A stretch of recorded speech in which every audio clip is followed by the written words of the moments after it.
And a great day at Advil HQ. That buying that crypto paid off for those honchos at Bayer. Oh, someone find out if what Trump administration officials started dumping their Tylenol stock before those. The aspirin people putting 50 grand in a Cava bag to fork on over to Dr. Oz. Welcome to Pod Save America. I'm John Favreau. I'm John Lovett. I'm Tommy Vitor. On today's show, we'll talk about Trump's touching eulogy for Charlie Kirk that included the president's moving declaration that he hates many of us. The news that Jimmy Kimmel's show will return to ABC despite threats from the government, and the absolutely insane announcement from Trump and RFK Jr. about the supposed dangers of Tylenol and childhood vaccines. But let's start with what should be the biggest scandal in the country right now. The president is firing prosecutors who refuse to arrest Americans on his enemies list for crimes that they didn't commit. Months ago, Trump picked Eric Siebert to be a U.S. attorney in Virginia. Siebert was ordered to investigate New York Attorney General Tish James for alleged mortgage fraud and former FBI Director James Comey for allegedly lying to Congress. Siebert looked at all the evidence and determined that neither James nor Comey had committed any crimes. When Trump found that out, he wanted Siebert fired. By Friday night, he was gone. On Saturday, Trump posted a statement that was specifically addressed to his Attorney General, in which he admitted that Siebert, who he called a, quote, woke rhino, was pushed out because he wouldn't charge James or Comey. Quote, Pam, what about Comey, Adam Shifty Schiff, Letitia? They're all guilty as hell. We can't delay any longer. It's killing our reputation and credibility. They impeached me twice and indicted me 5 times, exclamation, over nothing. Justice must be served now. In case there was any confusion, Trump reiterated this sentiment several times over the weekend. Are you disappointed that the U.S. Attorney for the Eastern District of Virginia has not prosecuted Letitia James? Do you intend to fire him? Well, we're going to see what happens. I am not following it very closely. It looks to me like she's very guilty of something. I said pull it because he can't be any good. So you want him fired? You want him out? Yeah, I want him out, yeah. In regards to Pam Bondi, who should she focus on as far as bringing accountability? Everybody, really. It's a big office. He's doing a good job. But focus on everybody. There are a lot of crooked people that were here before me. In the normal world that we once lived in, I think this would clearly be an impeachable offense. I'm not surprised by the scheme itself. It's still shocking how Trump is just publicly stating that he wants people he doesn't like charged with crimes they didn't commit. Just very open about it. But what was your reaction to this insanity, Tommy? I mean, we're all old enough to remember that normal world. It was 2006. The Bush administration fired 8 U.S. attorneys. They claimed it was for performance reasons. We later learned it was because the White House wanted them gone because they weren't vigorously investigating voter fraud cases against Democrats. And I think they were too vigorously investigating other Republicans.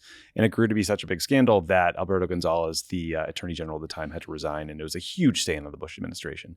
And this is so much worse than that because that sounds quaint. This is Trump telling every U.S. attorney, every prosecutor, every DOJ employee that if they don't find ways to prosecute his enemies, he will fire all of them. And again, as you know, these are absurd charges. These date back to 2016. And Comey, what they're trying to say is that Comey made false statements to Congress in 2020 about Russian interference in the 2016 election, and like whether or not the Steele dossier should have been a part of it or some stupid bullshit. And like, it's just pure Trump grievance. This is him just ticking through the enemy's list and using the power of the government to get revenge on all of the people he hates. Yeah, look, they charged me 5 times. They impeached me. He's describing a whole constellation of unrelated human beings, government levels, institutions. And he's not describing any particular crimes even related to that, right? He wants them going after Tish James for unrelated reasons. That's why they're going after Lisa Cook. Adam Schiff has been accused of a whole sundry list of crimes. And it was interesting that even Todd Blanche, who's Trump's former attorney, now deputy attorney general, apparently tried to persuade Trump to not go through with this, in part because Siebert has been cooperative on a number of immigration issues, right? Like he's not a Trump stooge, apparently. Well, he's not so far willing to go so far as to just drum up fake charges against Adam Schiff, but he's not somebody who's like some lefty deep inside the government. But even Blanche was overruled in part because Trump feels like in the first term, he did what the he occasionally bent to people telling him not to do things like firing U.S. attorneys, and he feels like after he was investigated, and so therefore he holds the whole idea of independence as being dangerous to him because he constantly commits prosecutable offenses. Yeah, and this isn't the first time this has happened. I mean, remember the guy who originally admitted that the government made a mistake in deporting Kilmar Abrego Garcia? Mm-hmm. He was out. There was the U.S. attorney in Tennessee who wouldn't bring the fake case against Kilmar Abrego Garcia, the charges that they drummed up. He's gone. Danielle Sassoon in New York, who was prosecuting Eric Adams and refused to drop that case because they wanted to do a quid pro quo with Eric Adams. So this is like happening all over the place. It's also interesting. You mentioned Todd Blanche didn't want it to happen. The people who are pushing it the hardest, Bill Pulte, who is the mortgage fraud king.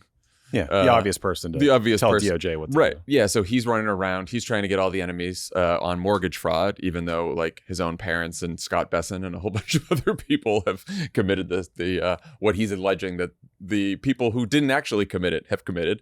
And Ed Martin, the former January 6th attorney, who's now the fucking lunatic that couldn't even get confirmed for Jeanine Pirro's job. So now he's the weaponization attorney at DOJ. So these are the two lunatics now pushing him on this. I mean, the President of the United States is just out there saying, here's my political enemies. I've decided they're guilty. Make it so. And writing it in a tweet to the point where people are like, is this a DM? Was this supposed to be I thought it was a mistaken DM. It reminded me of like a washed up quarterback who just got on Twitter who was trying to like send a woman in a city he's visiting. We're so past just a quick note. Be like, hey, Jan, what are you up to this weekend? Heading to town. I'm thinking of a specific example. I remember that example. No, it's inconceivable to me that Trump DMs, but maybe he does. But also like then I thought to myself, is it possible that even in his private correspondence he refers to him as Shifty Schiff? Like that we don't actually know where the performance ends. Good chance. But I didn't take it to me. I didn't think it was a mistake. I didn't He is cocky. He's performing this kind of bluster. Like he's like, nobody will object. Nobody will stop him. And he hopes that by asserting it becomes true. And he does like benefit from the fact that like, this is a Watergate in a public post. You should have taken journalists a whole Robert Redford film worth of investigation into figuring out that the president was willing to say this behind the scenes. He does so in public and he benefits from it because he does it in the open. Well, and if you read the tweet, he says, I've reviewed over 30 statements and posts saying like same old thing. So it seems like he just read it. He just rage tweeted. I love that. He read a bunch of angry I've been Truth scrolling Socials. all day. Everyone's like guilty as hell. It's amazing. Of course, Republicans in Congress are just up in arms about this, right? The Mark Wayne Mullen was interviewed over the weekend on the Sunday shows and was asked, like, what about the president just announcing that he's going after his enemies and he's firing people until he gets an indictment? He goes, well, President Trump is very open and transparent with the American people, and he speaks his mind. That's what his supporters love about him. That guy's so annoying. That's where we are. He's saying it out in the open, so that's okay. This is what people wanted. Well, that's the whole story of the Trump administration 2.0, frankly, is it's all happening in the open. It's all happening in the open. But it's like also, I know that Trump, remember the line, my success will be my vengeance. Mm-hmm. That will be my best revenge. And I don't want to go after people even though I could and all that bullshit. Yes. And they did that right because they did view this as a liability and they pretend they don't have liabilities, but they do. And, he went out to the cameras to try to clean this up a little bit and say like, well, I think that whatever I think it's what the DOJ thinks. Right. So he's like trying to get out there and have it both ways. Siebert has been replaced, at least temporarily, with Lindsay Halligan, another one of Trump's former defense attorneys turned White House staffers who has absolutely zero experience as a prosecutor, has never been a prosecutor, and she got the job. The Times also reports that the White House is now focused on the U.S. attorney in Maryland, Kelly Hayes, who did agree to the warrant for the FBI raid of John Bolton's house, but isn't so sure there's enough evidence to bring a case against Adam Schiff. One of the prosecutors who worked for Siebert said to the Washington Post, quote, in terms of what Trump wants, the end result is going to be the same. If you don't have the evidence, you don't have the prosecutors, and you don't have the grand jury all on the same page, it doesn't matter who's in the office. Does that give either of you any comfort that maybe there are limits to what Trump can do here, or still pretty awful? None whatsoever. No comfort here. I mean, these investigations, they can bankrupt you. They can last for years. They can intrude into all parts of your private life and lead to the release of information or personal correspondence that could embarrass you. It can harm your family. It can harm your business associates. Like, it just, like, the best case is an endless political investigation. And there's a worse version that we don't really talk about because it seems kind of paranoid. It seems like something Donald Trump would say. But that's a version where a government official distorts some evidence or plants some evidence on you to please Mr. Trump. And I don't think we can rule that out. It's also like, it's just worth noting that Adam Schiff was elected to provide oversight to the Trump administration, specifically FBI. I mean, we just saw Kash Patel screaming at him at a hearing. And now in the back of his mind, he and his staff are all worried that them doing the jobs that Schiff was elected to do could put them even further in the crosshairs. Like, this is a bad situation. Yeah, like I want to believe that these are protections. And I think in some ways they are. Like, we've seen this over and over again. Like, you know, lawyers who make all kinds of outlandish claims in the public square in front of a judge are afraid to do so because they know that there are licenses on the line, and there's a standard they're still held to in a courtroom. Also, the Venn diagram of people willing to do Trump's bidding to such a degree, and people that are capable, effective, smart, able to like be an effective prosecutor. There's probably not as much overlap in there as Trump would want. Like, that's a good thing, right? Like, there's a reason Kash Patel is both a kind of flunky for Trump and also incompetent, right? There's like these are groups that have overlap more so than the hyper competent. They have some of those too. But the part that's really scary to me is there's a reason that political prosecutions are so dangerous, and it's because we understand that, like, everybody's a person. People make mistakes, and if you draw if you put the evil eye of law enforcement on someone just because you don't like their politics, just because they've come after you, just because you're an enemy, they may find something. And we all understand that like justice is imperfect, and that not every crime everywhere will be found, and that we rely on some kind of even-handedness in it, because we understand that once an investigation begins, you have no idea where it's going to leave. Like, who knows yes, all these people are apparently declaring, and not, by the way, not so far the people they've claimed, but like, regardless, I'm sure there's lots of people out there that have claimed a second home as their primary residence. Maybe they should be found out for that, but not just because they happen to be on the wrong side of Donald Trump.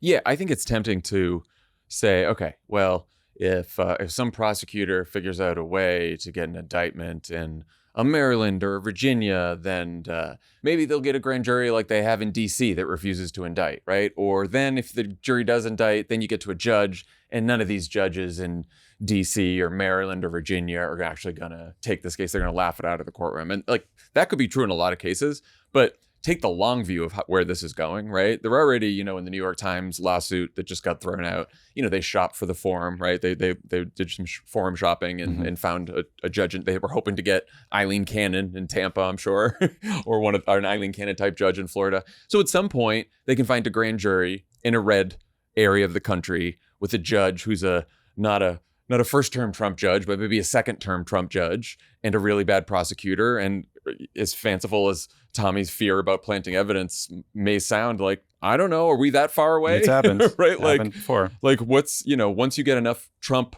stooges in enough federal judgeships and enough prosecutors, like, this starts becoming more real. And just because you dodge a bunch of political prosecutions now doesn't mean that we can do that down the road. Yeah, and you find all this out in Alina Habba's masterclass. I don't know. I like, to me, this is and I know you're talking to Warren about this and we're not, but like, this is another thing where I saw over the weekend, Chuck Schumer's like asking for a meeting with Donald Trump to negotiate government shutdown. And then this happens and he's like, this is the path to dictatorship. It's like, good. Okay, I get that.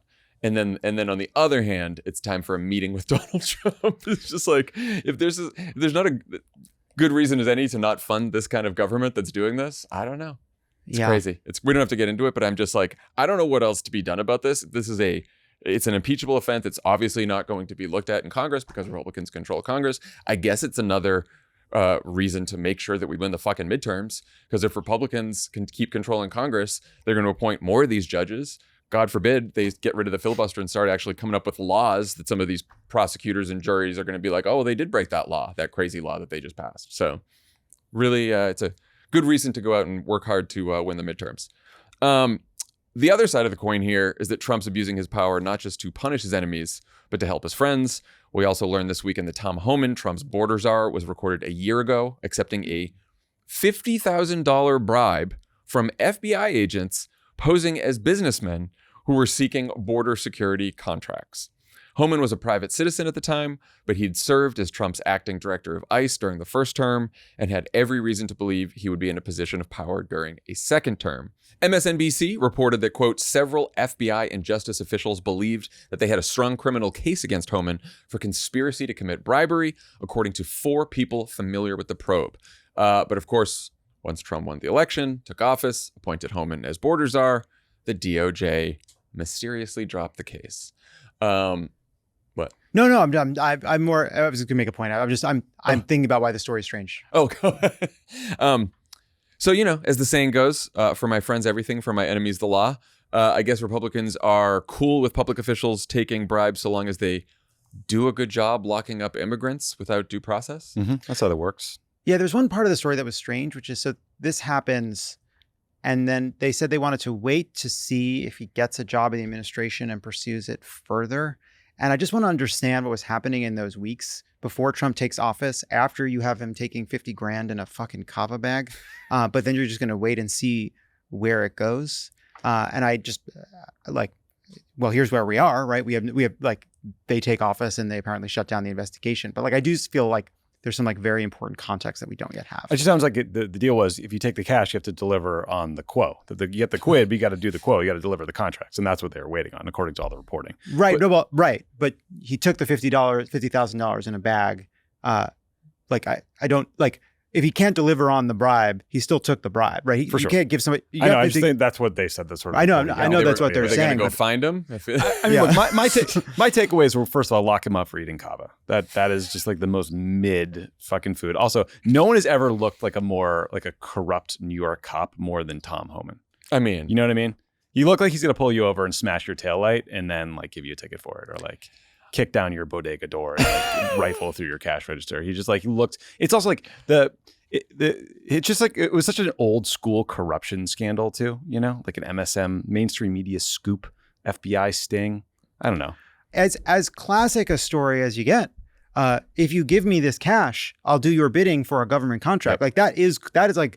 That's the classic. That's remember what's his name, Jefferson, who had the money in the freezer? Yeah. Whenever Yes. there's a brick of cash in an interesting place, there was Bob that Menendez, the gold bars. Yeah, gold bars. This is classic stuff. Yeah. This is classic stuff. And now the White House has sort of outright denied it, and yet apparently there's video of it. I'd love to see the video and then come to understand the explanation for the Cava bag of cash. Yeah, the last paragraph of the MSNBC story sort of cleared up, because I'm like, oh, so he wasn't a public official at the time, so what'd you have to do? They asked legal experts about a hypothetical situation similar to the Homan probe. They said a person who promises to influence federal contracts when they become a public official can't be charged under the federal bribery statutes till they are named or appointed. But they could be, there was a possible conspiracy charge that they could do, so they were just weighing them. I'm sure that whoever... Before Trump took office, they're just this is not a strong enough case to go. That's some Merrick Garland shit right there. Because it's still a crime, however, for anyone to seek money to improperly influence federal contracts, whether they're a public official or not. That's what I was looking for. I'm sorry. We got it. You're telling me you have a former Trump official, someone who's about to enter the administration. But because it was September of 24, so we don't know. But right. Well, right, but then he's elected. Then Trump is elected. I mean, there's months before Trump takes office, right? I don't remember exactly when Homan found out he was going to be appointed, but he was right when he took the fucking bribe to suggest he'd have a good shot at being in power. Yeah, he nailed that one. Right, must have been after that VP debate. Right? Yeah, sure. Yeah. Once everyone knows that Tim Walz nodding was the thing that fucking clinched it. You know what? Actually, no. It was the morning of The View. Oh yeah, The View. Not enough daylight. Not enough daylight. Homan's back, baby. Give me the cash. But so what I'm trying to wrap my mind around is okay, great. You want to build a good case. You're just watching this guy go from private citizen to public official. You have it on tape that he took 50 grand. You're not making that information available to the public. And again, I say this, I'm genuinely, I'm not I don't know. I want the answer. I want to understand why this was allowed to go all the way to the point at which Donald Trump is now in charge of this agency. Yeah, it is I was half kidding. It is shocking and old school because it's cash in a I assume brown paper bag because it's shitty ass Cava. But like, then you read the New York Times and the report is like, clearly the Trump administration cut a quid pro quo with the United Arab Emirates, where the UAE bought $2 billion worth of Trump family crypto. And in exchange, we give them advanced AI chips. Yeah, it's like 50 grand, you fucking fag. You call that money? That's nothing. Can you just talk about like the, again, this is sort of like Trump being out in the open about wanting to prosecute enemies. The reaction to this from Republican MAGA world? Can we fully Megyn Kelly, who is purportedly a lawyer and purportedly a journalist, her first reaction to the news: "We do not care. Don't bother Tom Homan. He's a national treasure." We're just fully tribal. That was a crazy response.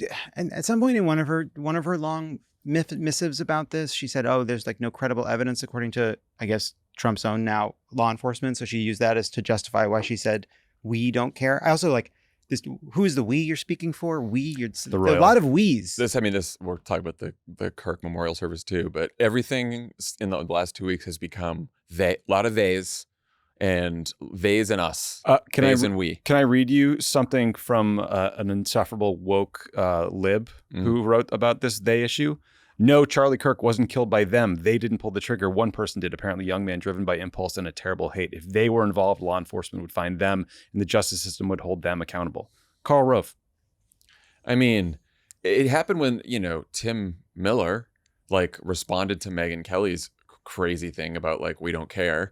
And she wrote back to him, "We don't trust you. We don't trust the work of your president's DOJ. One of yours killed Charlie, and then you laughed at our pain." And then it went on and on and on forever. But it's just really just dangerous. It brain rot.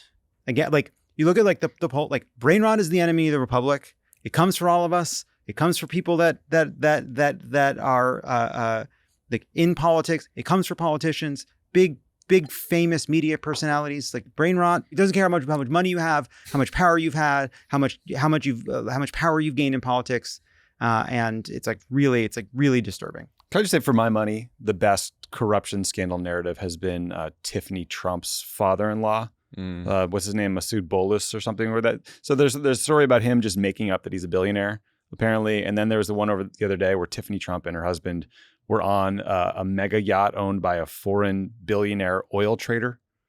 It's just a great little subplot. The Homan thing gets me so... it's just brazen. Especially how they're treating people that are detained in this country, detaining U.S. citizens, detaining legal residents, shipping them off to horrific fucking detention centers, inhumane conditions. And then this guy's like, $50,000. Great. I'll take it. Release the Homan files.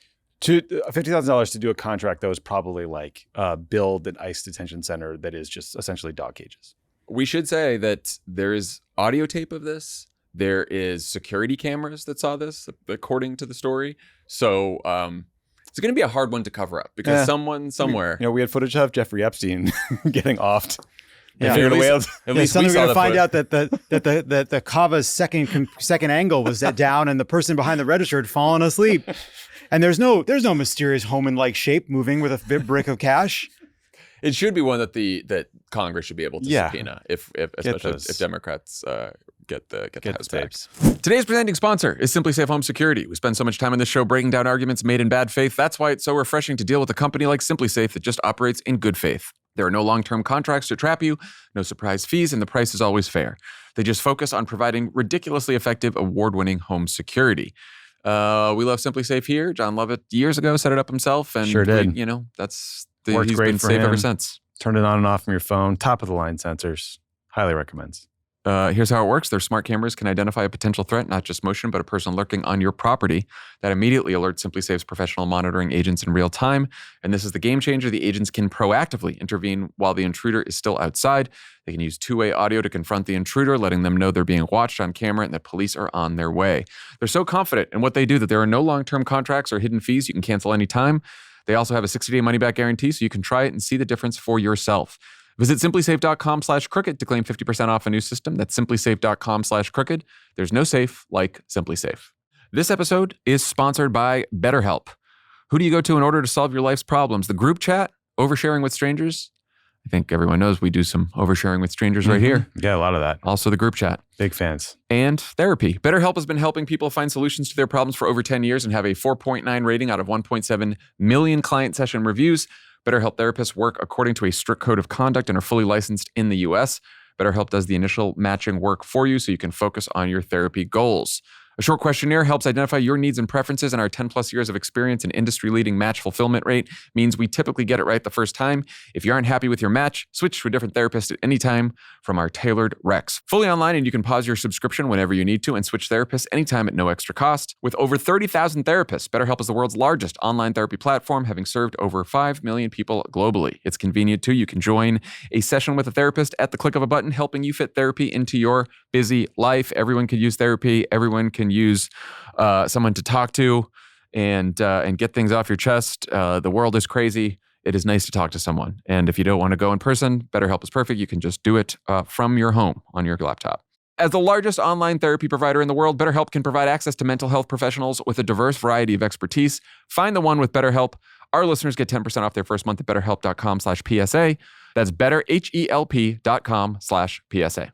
So Trump took his all-consuming obsession with revenge to a funeral over the weekend when he spoke at Charlie Kirk's memorial service in Phoenix. About 90,000 people were in attendance, including Trump's cabinet, tons of Republican electeds, right-wing media stars, Elon Musk, who was seen chatting with Trump for the first time since the breakup. The service had the feel of an evangelical megachurch at times, with speakers like J.D. Vance calling Kirk, quote, a martyr for the Christian faith. Kirk's widow, Erica, who will now run Turning Point USA, gave a speech where she actually forgave her husband's killer and said that the answer to hate is not hate, a message that didn't really land with the event's headliner, Donald Trump. Let's listen to those two clips. My husband, Charlie, he wanted to save young men, just like the one who took his life. That young man. I forgive him. He did not hate his opponents. He wanted the best for them. That's where I disagreed with Charlie. I hate my opponent, and I don't want the best for them. I'm sorry. I am sorry, Erica. Lovely. Just lovely. It kind of landed like a joke in the room, but it's not funny anyway. Yeah, I think he was trying to be, glib funny. and funny in the moment, saying, I'm not like him, I'm a worse person. Context cues, sir. But he does. But then sort of like, then it's like, what, but don't you? Also weird to run into your ex at a memorial service, you know? It's one of the, but that's why you gotta be Elon. cordial. It's a good place to be cordial. It's where you're cordial, you know? It's your dress well. There are jokes that aren't really jokes. Yeah, this that's is what joke that was. Yeah. All of his jokes aren't really jokes. That's what I'm saying. Yeah. It's like Al Franken used to call it. I'm a little past the meant it as a joke stuff with him anymore. Well, Al Franken had this term. It was called kidding on the square. He tried to get that to take off. That's what that is, kidding on the square. Yeah, it's also like It's a joke, but he means it. we had an assassination.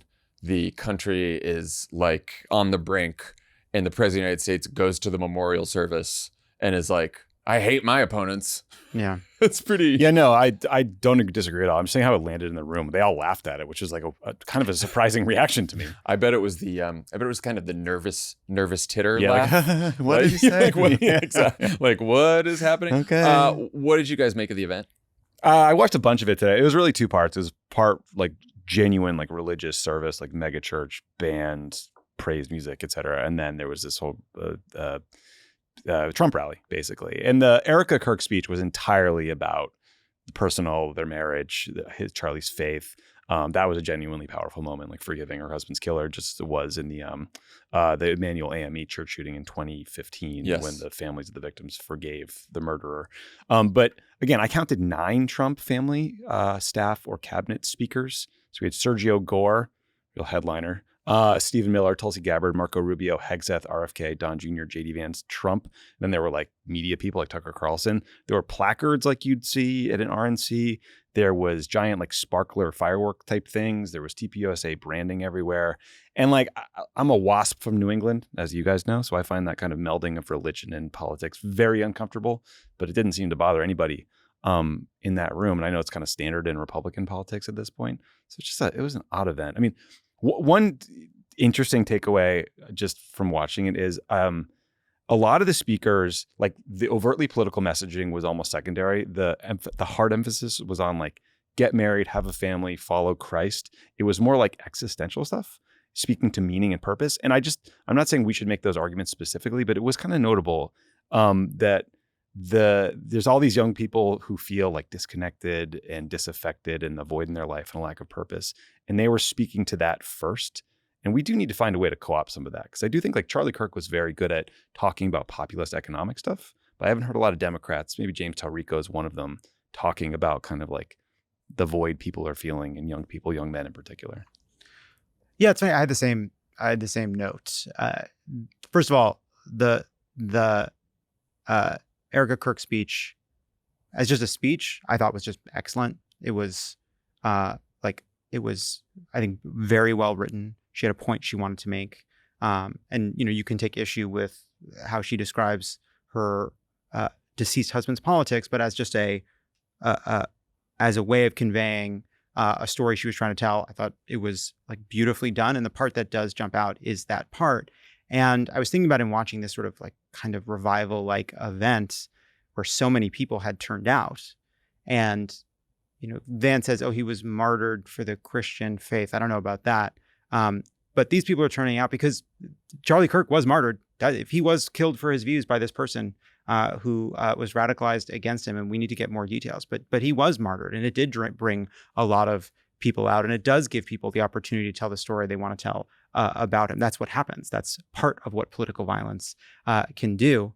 But in watching it, you see that what is right-wing politics offering right now, this version of it, and it is, yes, this is the Trump piece of it, like revenge on your enemies. And yes, it's order, right? Promising you in an uncertain, dangerous world that there can be control and there can be safety, and that feeling of uncertainty you have, like there's an answer and we're the answer.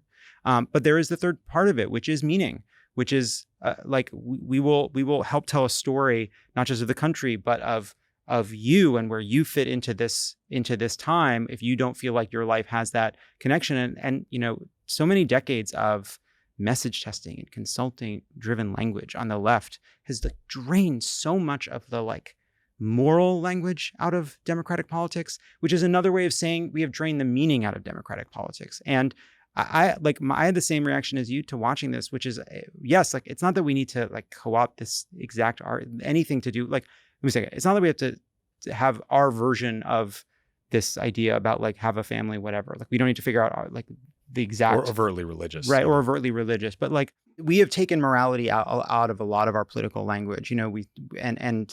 I do think it leaves us in moments, especially like this, especially on the left. There's a sort of kind of tinniness to how we respond to things, and I do think that in some ways flows from the fact that we don't have an answer for this third piece of it. Yeah, there's a moral language, even to politics, even if you're not religious, that I think we cede by saying, okay, religion is a thing for the right. And I think, you mentioned Talarico. I also think, Pope Francis did this. Pope Leo is doing this to some extent as well, particularly around issues of poverty, war, immigration, social justice. And I do think that is, it has been somewhat mocked, I think, for a while in parts of the left. And this is if you're not religious, you're not religious. That's fine. There's a big room for secular people in this country too.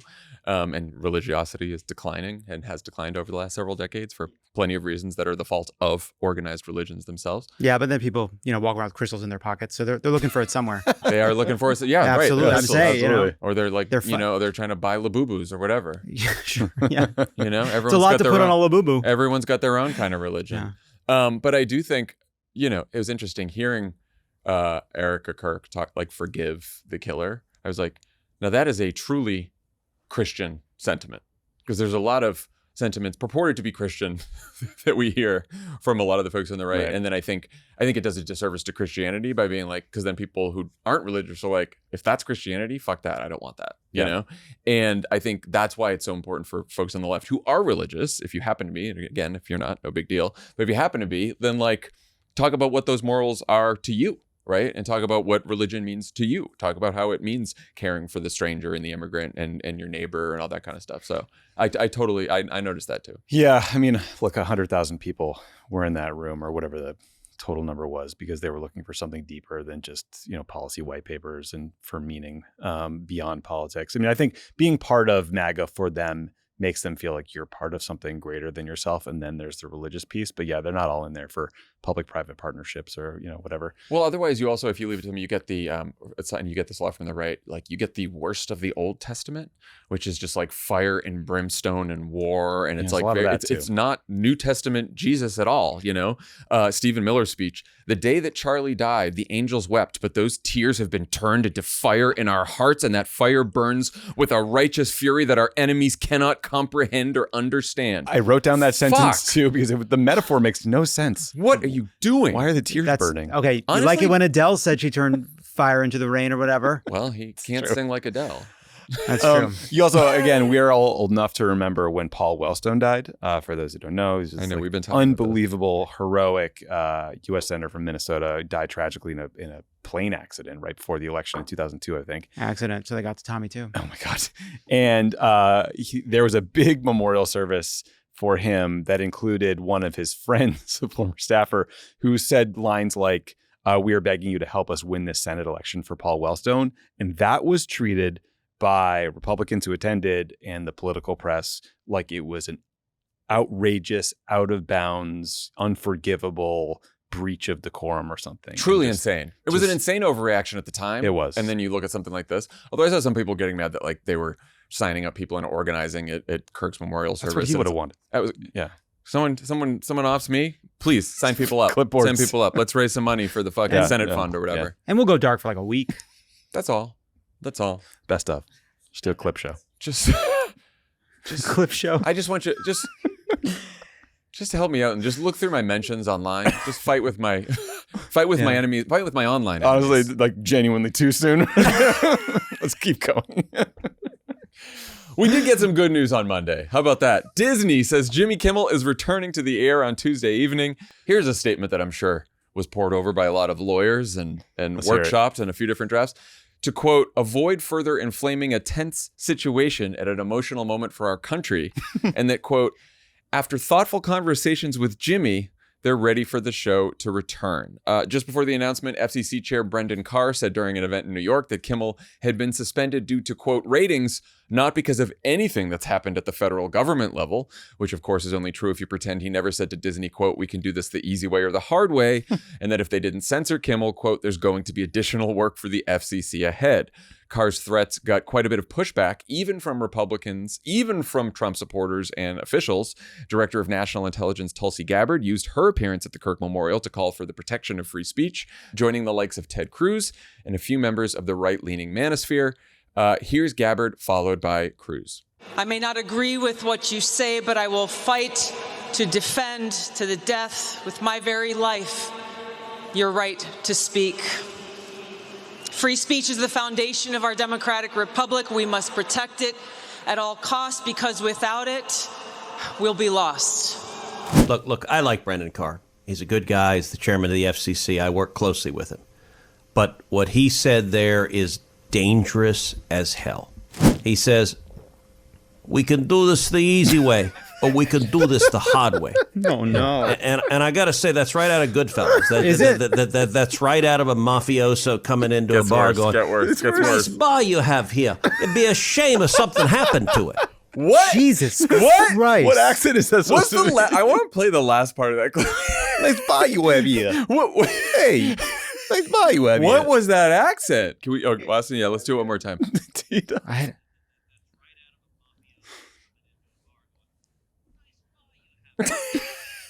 Nice bar you have here. It's like a. It's Nice like a. bar. Also, there's like a Boston accent in Almost, there. yeah. It's almost. It really reminds me of when Christopher Guest is doing a British accent and waiting for Guffman. Ow, ar, ooh. You have to because you drop the H. Ow, ar, ooh.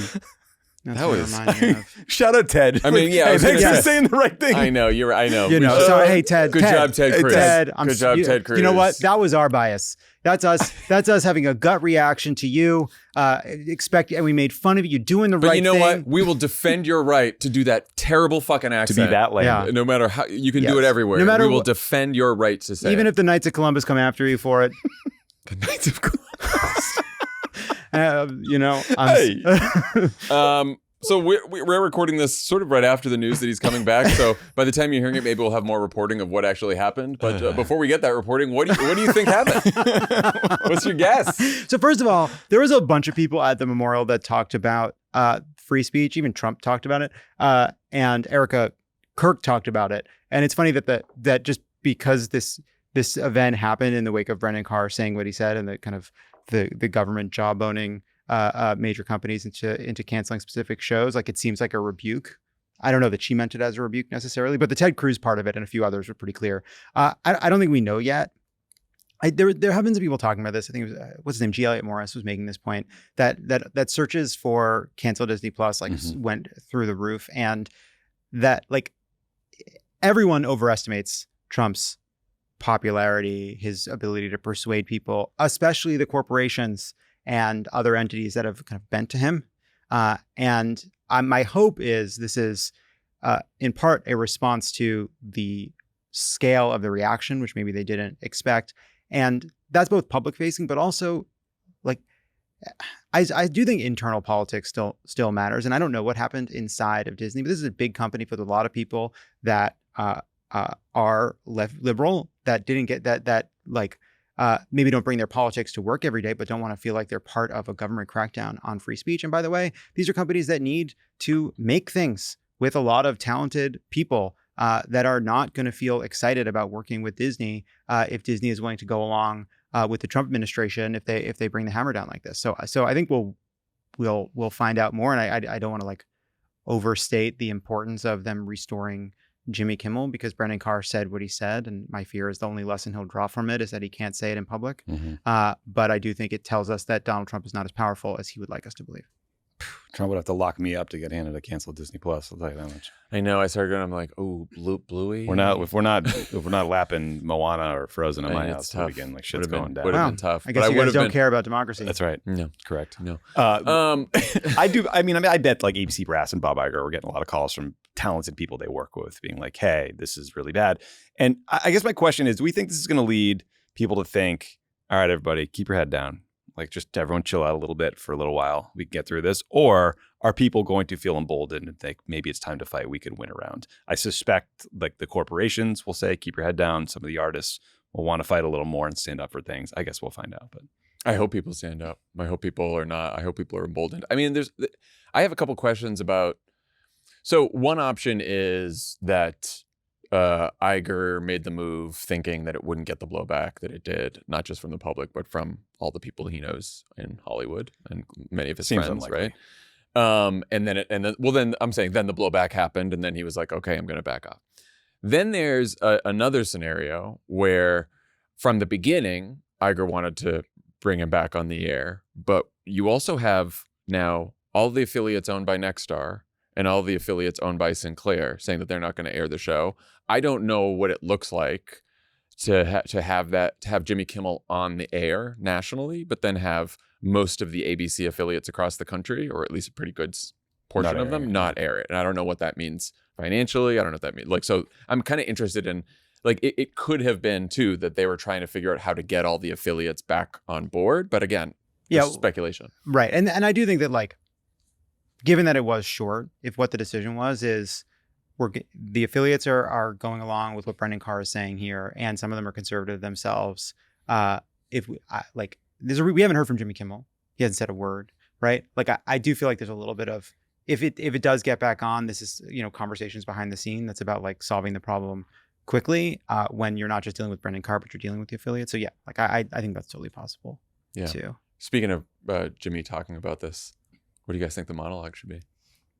Just a series of jokes about how Brendan Carr looks like he's aged 75 years in the job. Maybe something like that. It is funny. I was gonna suggest just like a lot of Brendan Carr specific jokes, right? Yeah.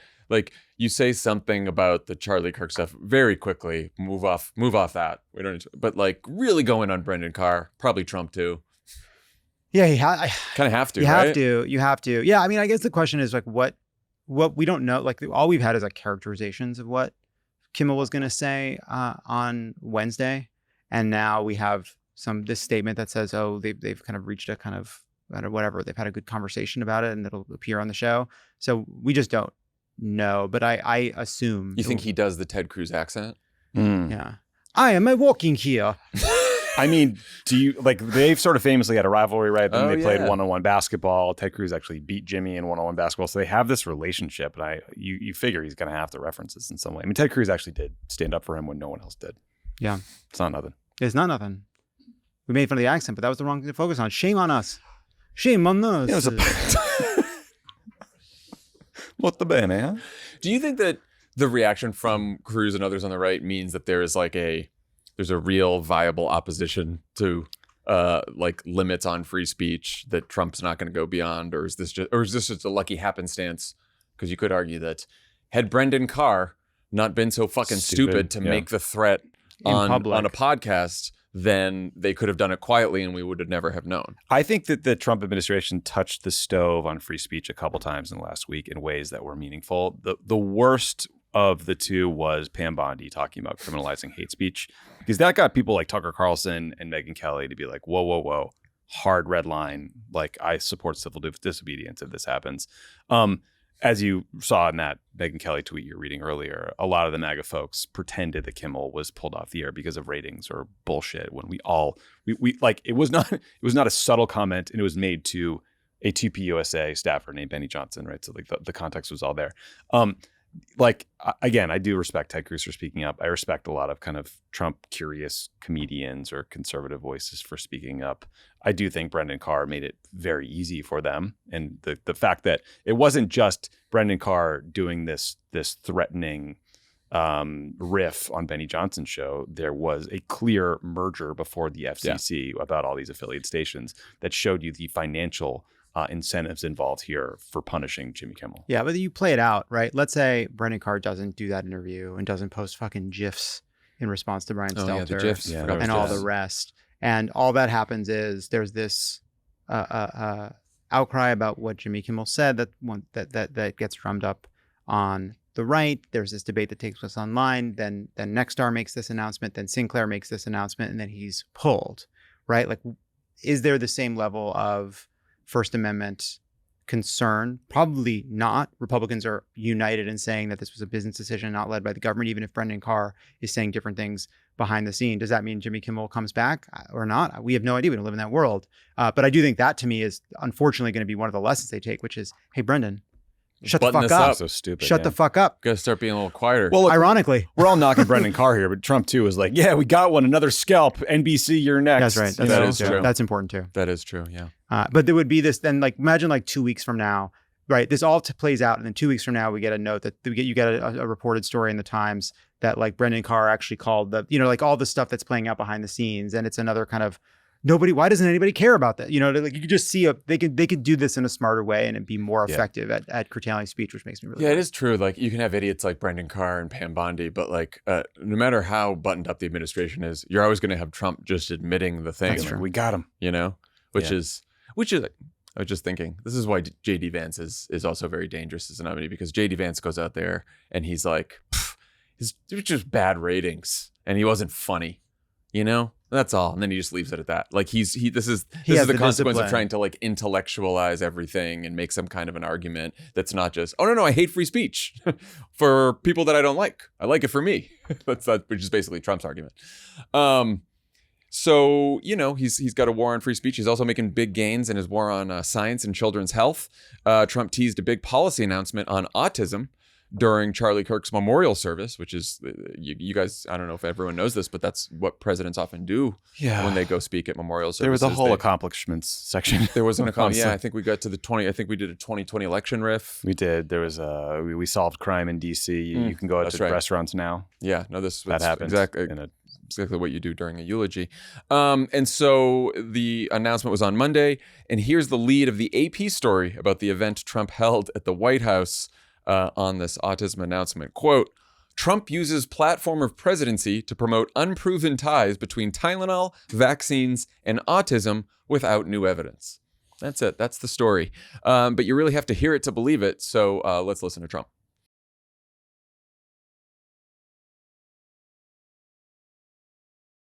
By the way, I think I can say that there are certain groups of people that don't take vaccines and don't take any pills that have no autism. Is that a correct statement, by the way? There are some studies that suggest that, with the Amish, for example. The Amish, yeah, virtually. I heard none. See, Bobby wants to be very careful with what he says, and he should, but I'm not so careful with what I say. I think it's very bad. They're pumping, it looks like they're pumping into a horse. You have a little child, little fragile child, and you get a vat of 80 different vaccines, I guess. The MMR, I think, should be taken separately. This is based on what I feel. Ideally, a woman won't take Tylenol, but if you can't tough it out, if you can't do it, that's what you're going to have to do. You'll take a Tylenol, but it'll be very sparingly. I said, well, let's see how we say that. Acetaminophen. Got it. He got it. Okay. Yeah, it was okay. It was okay. This is the guy I want to take my medical advice from. Next to America's healthiest man, Robert F. Kennedy Jr. We don't remember 2020. Remember the bleach. Yeah. Remember the ivermectin. Like what? There is autism among the Amish. That's not true. There's no difference in incidence. There's just a difference in reporting because they're the Amish, and so people have looked into this. And they have just as much autism among the Amish as everywhere else. Yeah, the problem is that Amish parents can't Google, hey, why does my kid like train so much? We can't. Yes, we can. Yes, we can. I just can't get past Bobby Kennedy's face looking at like it was the game ball from Super Bowl III. He's just like like such a specific leather. Oh yeah, it's just guy kills me, man. So it was like, don't take it, but ask your doctor, but take it low dose, tough it out. By the way, Tylenol is like the only thing that pregnant women can take for pain, right? And so now you're going to tell them to tough it out if they have a fever or pain or whatever else, because no studies link that's. There's large-scale studies have not found any reliable evidence that acetaminophen causes autism, and medical experts consider it safe when used appropriately. Look, I saw a stat that said each week, a quarter of U.S. adults use a medicine that contains acetaminophen. So this is a widely used drug. As you said, yeah, it was like the only thing women can take to bring down a fever or deal with pain relief when they are pregnant. The problem is there are some studies with, I said there was one study in Sweden that analyzed the health records of 2.5 million children. Initially, it found a small positive association between women who used acetaminophen and incidence of autism, ADHD, and other challenges. But that link went away when they did some subsequent analysis that incorporated genetics into the passing down of those traits. So there's a lot of data out there, and I think people are looking for reasons or an explanation for why there has been this rise in autism. A lot of people say it's because we're better at diagnosing it now, or we're diagnosing things now that we didn't used to. But the challenge in this case is you can't do pharmaceutical research on pregnant women for obvious reasons, because it would be completely unethical. So it's really hard to pin down the exact causes of problems. And when Trump goes up there and just riffs and is like, did I get that right? Did I nail that stat? It's like, buddy, you are giving guidance about vaccine intakes, use of medicine for pregnant women that people are going to follow. Like half the country is going to treat as gospel, and you're just winging it based on how he feels. He admitted it. This is how I feel. Well, That's how I feel. He also every once in a while when he's reading something or saying something and he kind of realizes there's a logical conclusion that he hasn't thought of before, and so he just says it out loud. Like when he said that there should be some sort of punishment for women, he was just sort of following the train of thought. That's like, well, that seems to be where it would go, not realize he'd stepped into like a political morass. And here he's like, says here, Tylenol may lead to autism, but if women have a high fever, they should take it. So I guess that means if they just can't tough it out anymore, I guess you have to take it. Like you saw him like figure it out in real time. Mm-hmm. Like, wait a second, what is this advice exactly? Then you look at what he's actually saying, which is that like, if you're pregnant and you're sick, you don't feel well, you have a terrible headache, you feel bad generally, you now have the president in your ear being like, do you care about your baby enough to not take this medicine, or are you going to tough it out? Based on just like completely uncertain medical info, just like evidence that would not be presented in this way by from a kook. From a fucking kook.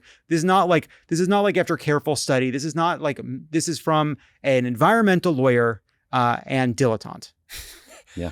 And you know why he's doing it? Because we're going to hear in, I don't know, a month from now, maybe even less, he's going to be like, and then, I stopped the Tylenol for the autism. And now I just saw the other day, someone printed out something for me. There's no more autism. Have you seen this?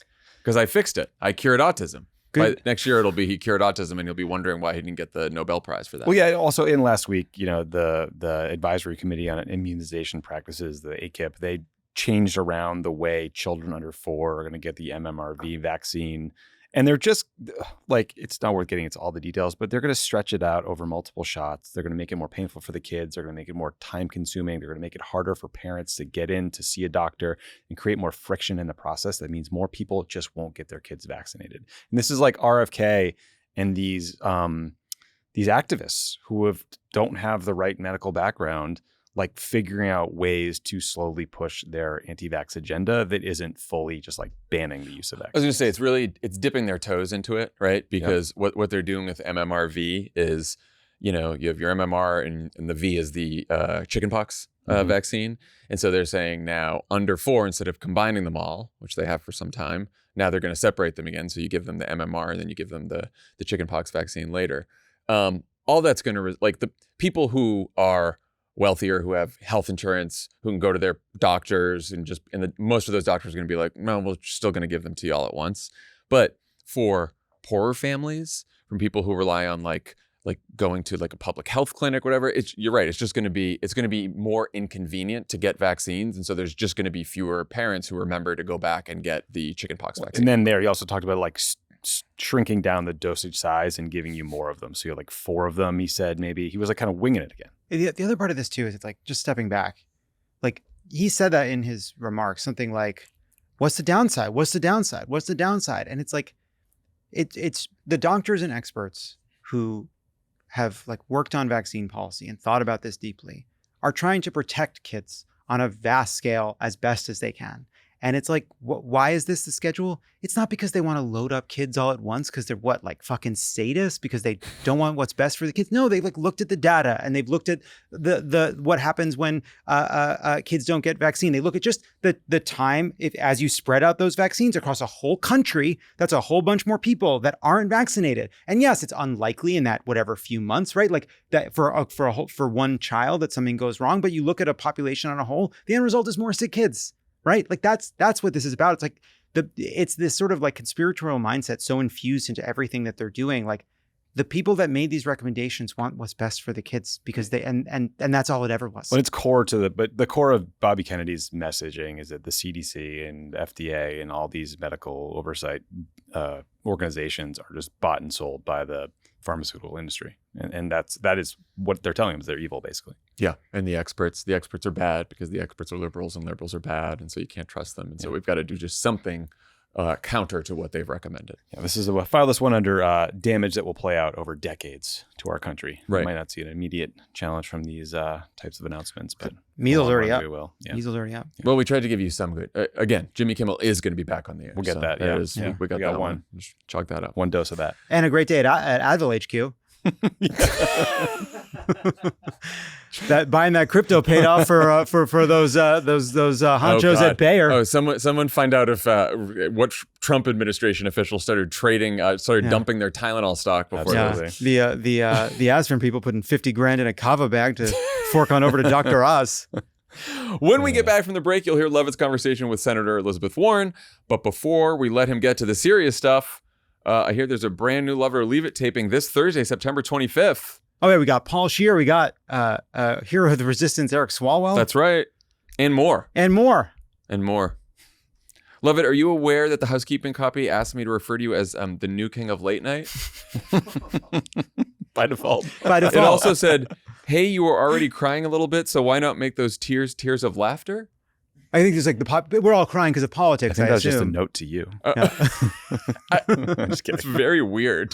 It says it in italics. Just read the fucking copy. Anger John. So check out Love It or Leave It's Please do. upcoming shows and guests and grab tickets. Head to crooked.com/events. And if you can't come in person, there's a fresh pod for you every Saturday, no matter what the FCC has to say about it. Yay. So subscribe to Love It or Leave It now, wherever you get... It's good stuff.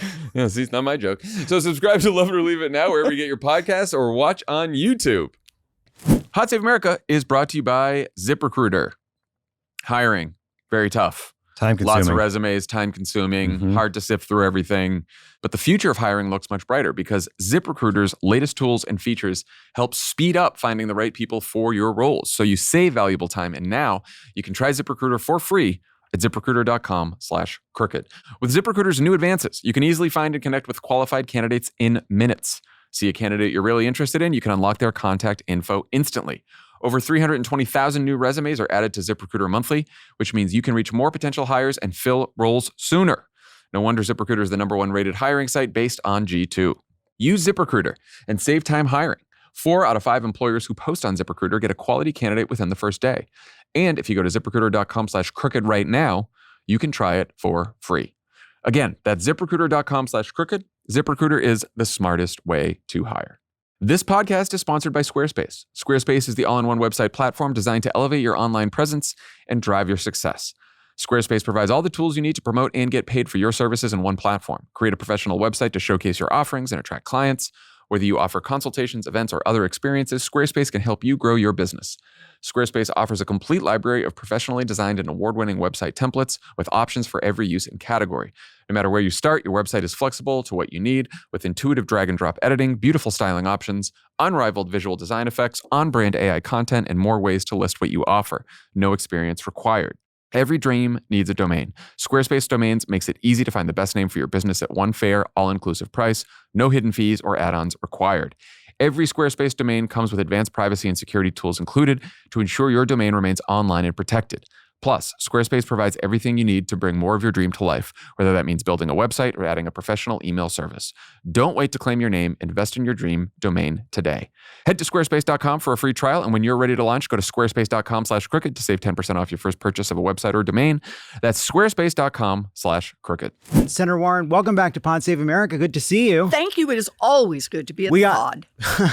Great to have you. We got a lot to get through. We're in shutdown mode. Yep. It's looming mode.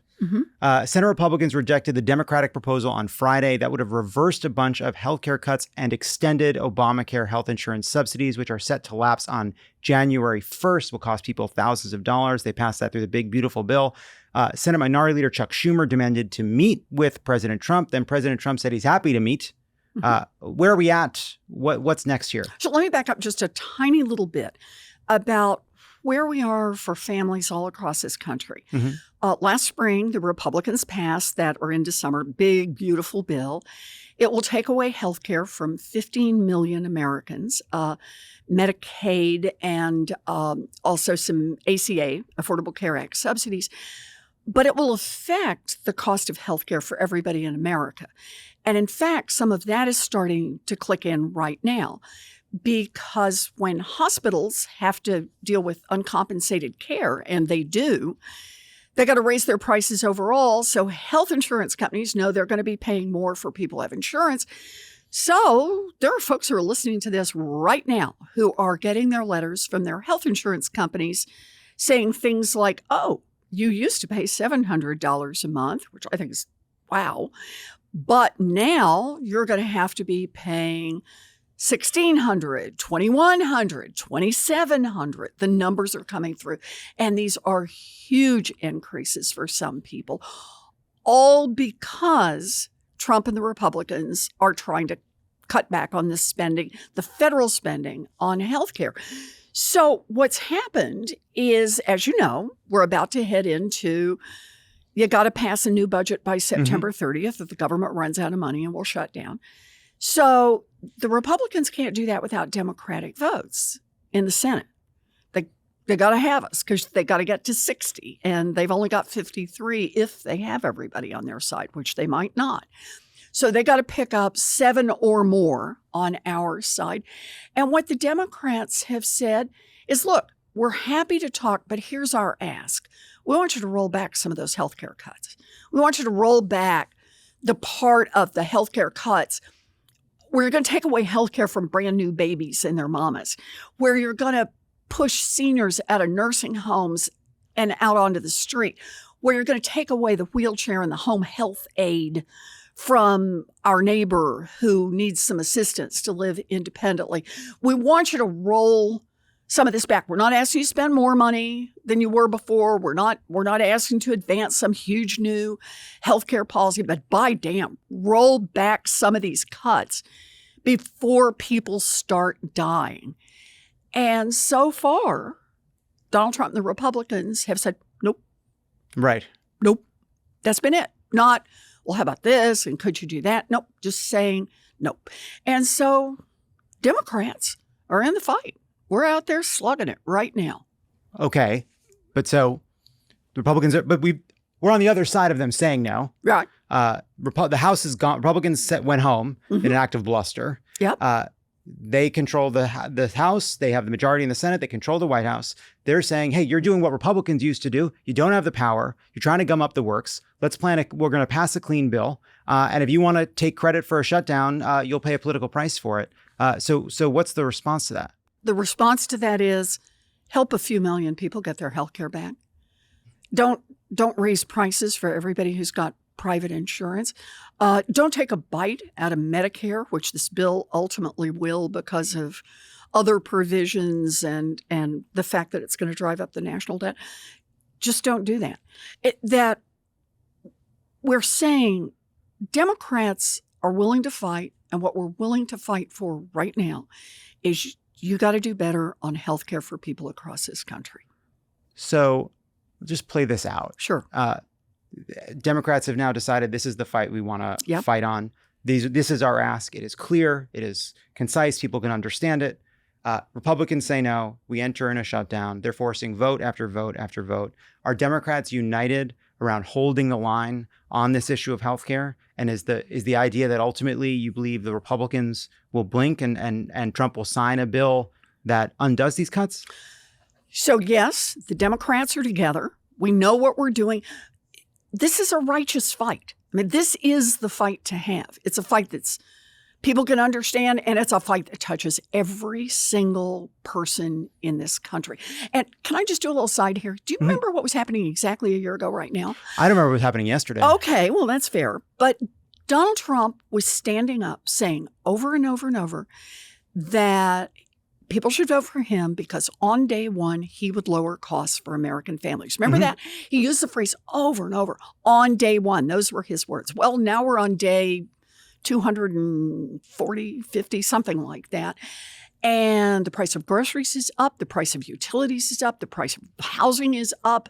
The price of back-to-school shoes is up, and backpacks and baby strollers up, up, up, up, up.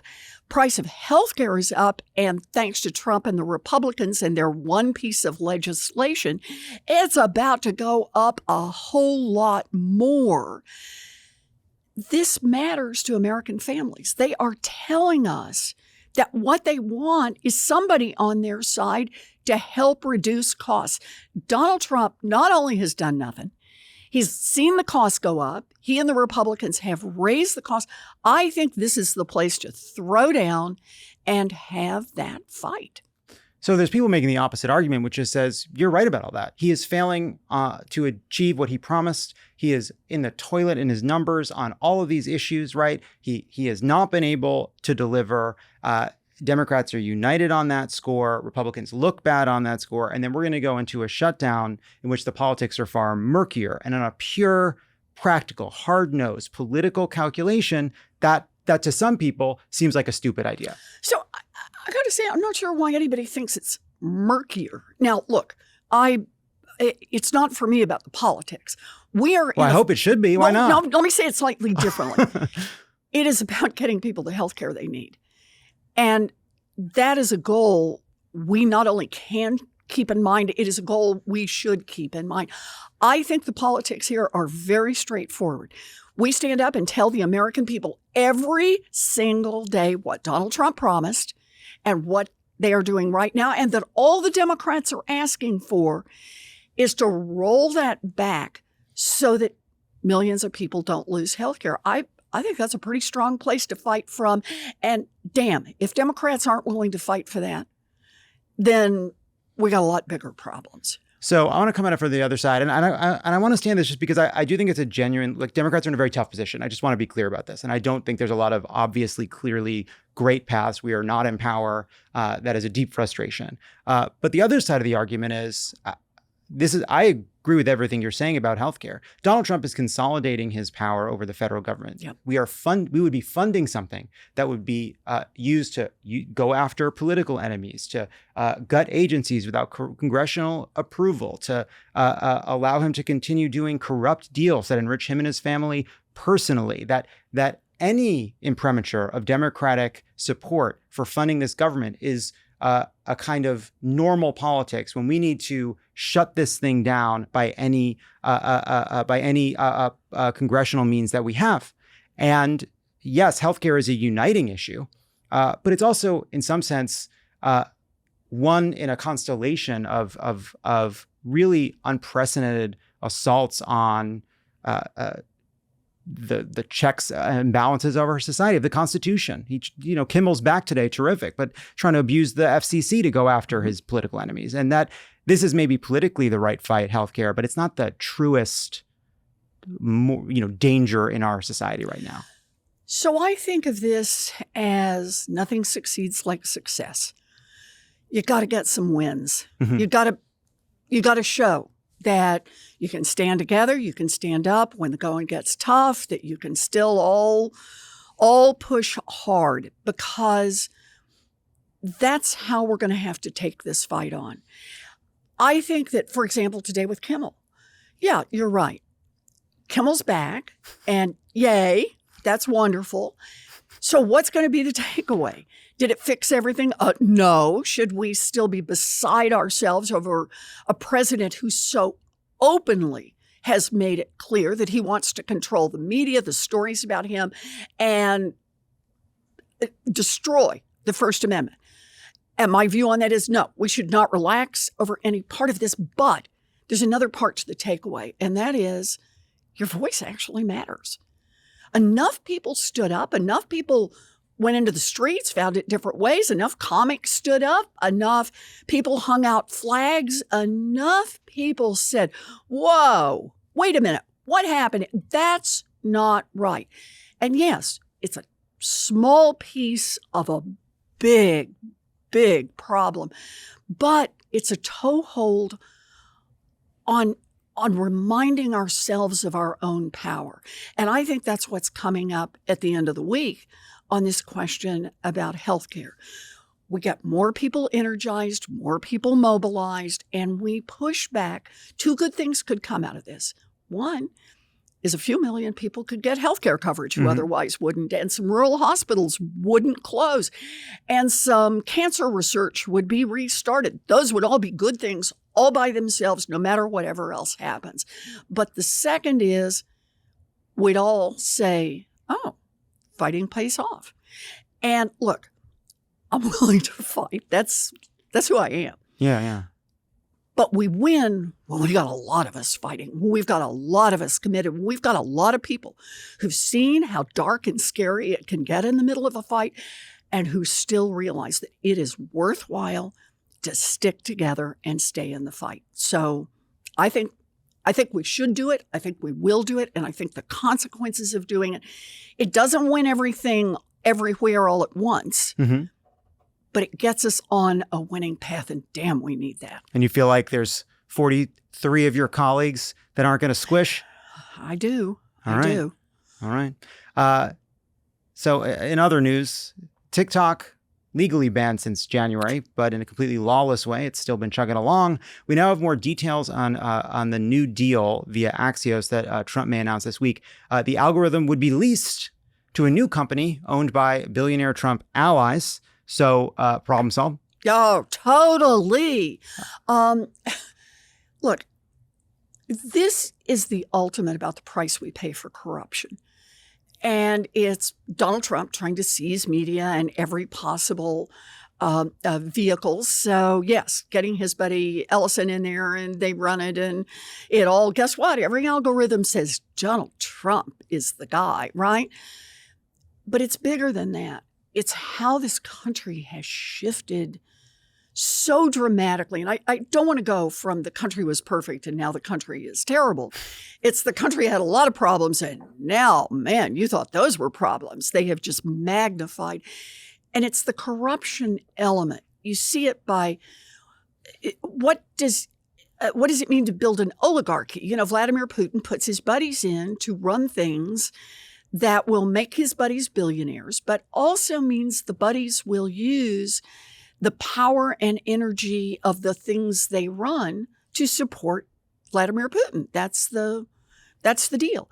And Donald Trump, you know, big admirer of Vladimir Putin, wants to control, yes, he wants to control the media, but he wants to control everything, right? He's cutting deals with NVIDIA on their chips, right? He wants a piece of the action. He wants to control because he wants to get something back from these guys. He wants money personally. You want to do the crypto play here. But he wants all of these billionaires, all of these tech CEOs, all of these CEOs come in and bend the knee to Donald Trump, offer Donald Trump a, what did they used to call it in Roman times? A tribute. Yeah. Wants to get his beak wet, let's say. That's right. Wants to dip his beak. Isn't that the phrase? And give Donald Trump something. And then, lo and behold, your giant purchase gets approved, your merger gets approved. If you're a foreign country, your tariff gets approved. If you're just a giant international company, your tariff exception gets approved, right? Your license, your broadcast license remains viable. So Donald Trump is trading the things that are valuable to our nation off to a handful of individual corporate actors for the purpose of increasing Donald Trump's political power and his personal finances. So there's two sides to this. One is Donald Trump, through a lot of bluster, has convinced corporations to give him power he couldn't take. Yep. Right? We've seen that with Disney. We've seen that with others. But the other side of it is that these corporations, universities, media outlets, law firms, they're not afraid of repercussions from people that believe in democracy, right? There was no actual organized campaign to boycott Disney. It seems to have happened naturally as people took in the news, and maybe Disney was hopefully caught off guard by that. But Columbia wasn't afraid of its alumni when it went into a deal with Trump. Are we doing enough, those of us that believe in democracy, to lay out the ways in which we will hold companies and institutions accountable for capitulating to Donald Trump? And are there things we should be talking about more? Yeah. No, we're not doing enough. And yes, there are things we should be talking about a whole lot more. And let me just tie it back. That's why I see the Jimmy Kimmel as just a tiny little spot of light. I don't want to oversell, but it is some light and should remind a whole lot of people, wait, our voices matter here. And it's the same thing about this upcoming showdown over shutting down the government. Look, this is the moment. I say this to everybody in the country right now. This is the moment. If you can't think of somebody whose healthcare you're willing to fight for, your own, your cousins, your neighbors, if you can't do that, just think about Donald Trump's power overall and the Republicans' power overall, how they could agree among themselves with no Democrats with them to take away health care from 15 million Americans, shut down these hospitals, drive up costs for everybody else. Why? So they could hand out $1 trillion in tax breaks to a handful of billionaires and billionaire corporations. Get your blood boiling over this. We have a moment. And sometimes you need those moments. You need those moments where people will speak up. You know, in fact, I want to give you a little piece of this. I get it. It's not always that here, the rally starts, at 10 o'clock on Saturday. I love it. I love the protests. I love the rallies. But it's lots and lots of ways. You know where I've spent the last week has been with podcasters who are in the healthcare space. They're not politicians, but man, they care about access to healthcare. They care about access to healthcare for little babies, and they care about it for people in nursing homes. This is a moment where we have a chance to unite. And yeah, we're using different modes than we used before. This is the subject matter in front of us is healthcare, but it's about power, our power versus their power. We got a chance here. But when you got a chance, you better take it. So former Vice President Kamala Harris has a book coming out. She describes being deferential to the Bidens and whether he should seek a second term given the liability age had become as reckless. I know you've talked about this, but do you agree with how the vice president characterizes that moment? And do you believe that would apply to other leaders as well? Was the leadership of the Democratic Party reckless? So look, I haven't read her book, so I shouldn't be speaking about, a summary of what she said. But I put it this way right now. I think that public service is an honor and a great responsibility.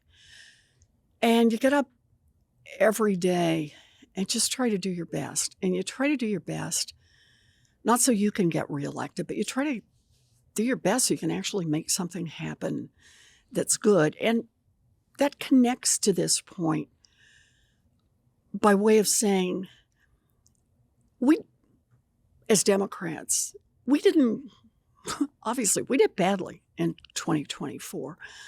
For me, the way I see it, the little plot of land I stand on, is the way we did badly is that we let the billionaire wannabe, tyrant wannabe stand out there and be the guy who talked about the economics of American families in a way that they heard. We let him be the guy who said, I hear how it's not working for you, and I'm going to fix that. I'm going to make that a key part of my whole presidency. You had some other stuff, but this was the thing. After he gets elected, he says, when he's first interviewed, why do you think you won? And he said, because I talked every day about lowering costs on day one. And so when you put it, you look backwards, you say, we really screwed up on that. So for me, the lesson I take away from that is I am not screwing up on that one again. And if I can help it, I'm not letting Democrats screw up on that one again. We got to stay focused on this question of what's happening to millions of American families. Why are they loading up on debt? Why are car repossessions on the rise? Why is it that their description of this economy is the lowest it's been in half a century? And what are the things we can do about it? And by the way, that's why the healthcare fight is the right fight to have. But there is more that we need to do there. Yeah, I mean, the reason I bring it up is not, I know everyone is sick of looking backwards, nobody more than me. But I ask because I think I look at this moment, I say, all right, the Democratic brand is in the toilet. People don't trust Democrats. They don't believe Democrats. And I think, well, how did we get here? And part of it was people couldn't feel the effects of economic policies where they had been passed. And we were just, the bully pulpit was empty. Joe Biden was a terrible communicator. And we, even people that were defending his ability to do the job, I don't think were even honest with themselves enough about how much of a price we're paying for that lack of communication. And then I look at a moment where there are Democratic leaders who aren't endorsing someone like Mamdani, who's inspired a lot of people. And I look at this shutdown fight and I think, am I going to look back on this and say, I wasn't admitting to myself that I thought we didn't have the leaders in place who maybe they're great at organizing, maybe they're great at communicating on the Hill, maybe they're great internally, but like, are these the galvanizing leaders who can go toe to toe with Donald Trump right now? You know, I guess I see this part of it slightly differently. You're here. You've got a damn big microphone. Don't tell me about the leaders of the Democratic Party. You know what the fight is. You can describe this fight in a whole sentence. Okay, you're right. So get in the fight. Yeah, no, but I'm serious about this.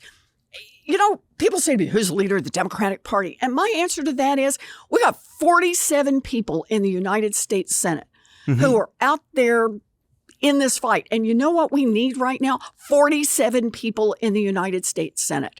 That is the thing we need the most. We need all 47 of them absolutely at full pedal to the metal on these fights. And we need to get them into these fights. And right now, spending our time shooting at each other, I just don't think that is the place to go. I think the place to go is get in this fight and give it everything you've got.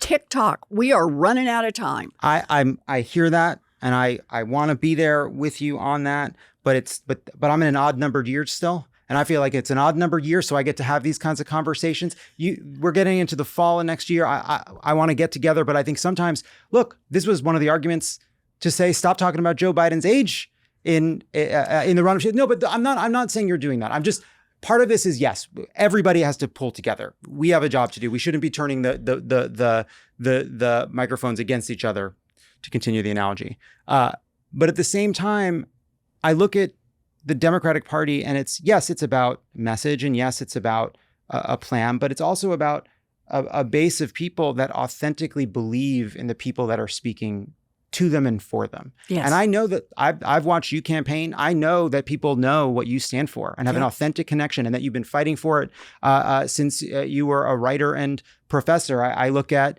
AOC, Bernie, Barack Obama, even Bill Clinton. It's not ideological. And I say, all right, these are people who I understand their worldview, and that gives me confidence when they tell me that they're going to do something hard or they're going to compromise, whatever it may be.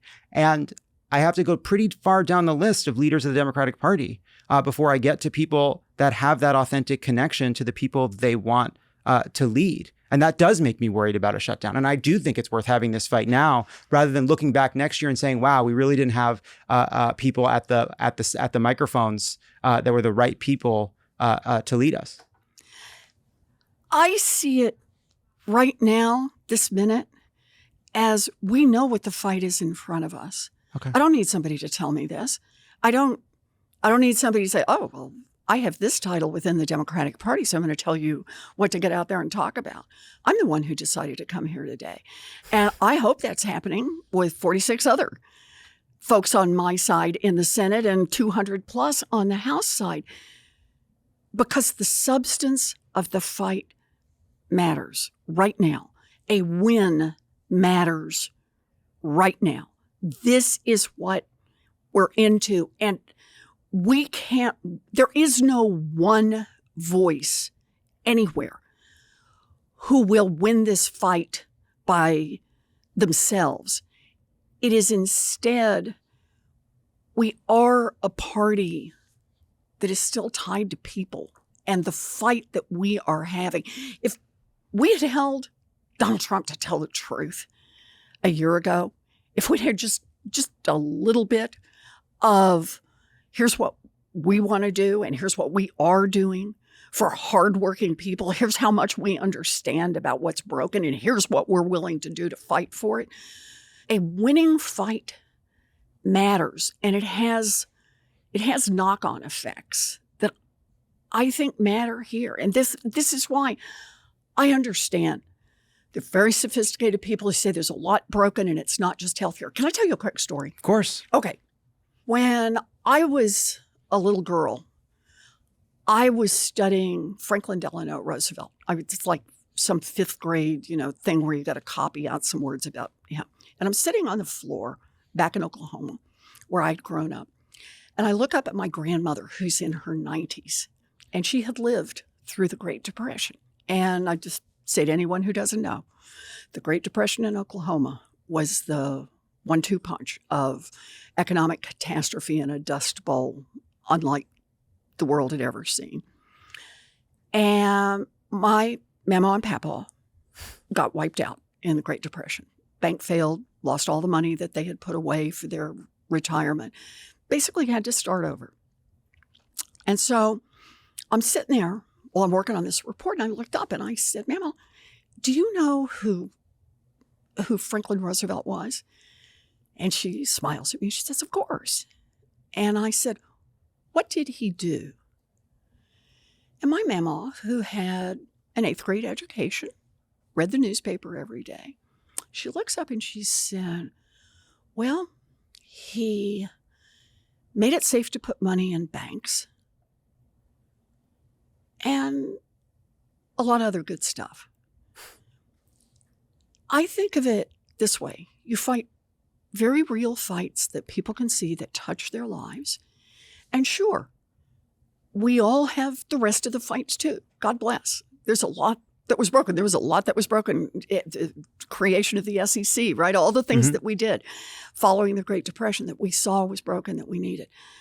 But the key part is that you've got to reach as many people as you can across this country with the story of what you're fighting for, and that we're all trying on our side to support that, to make sure people don't die, to make sure they don't lose their health care. And that if we can make that clear and get enough pushback that some number of people actually do get their health care restored or their cancer research restored and the Democrats get a win, I think that's a step in the right direction for us. So speaking of healthcare, before we let you go, right before we were recording this, there was a bizarre press conference with Donald Trump and RFK Jr., head of Health and Human Services. Trump was speaking. This is a pretty dubious announcement about the connection between acetaminophen and autism, with a recommendation that pregnant women no longer take Tylenol or acetaminophen. This follows the RFK's panel voting against the combined MMR and chickenpox vaccine for kids under 4. What's your reaction to that? And what happens when the president starts rambling? He can't even pronounce acetaminophen, by the way, right, about healthcare in such an evidence-free way.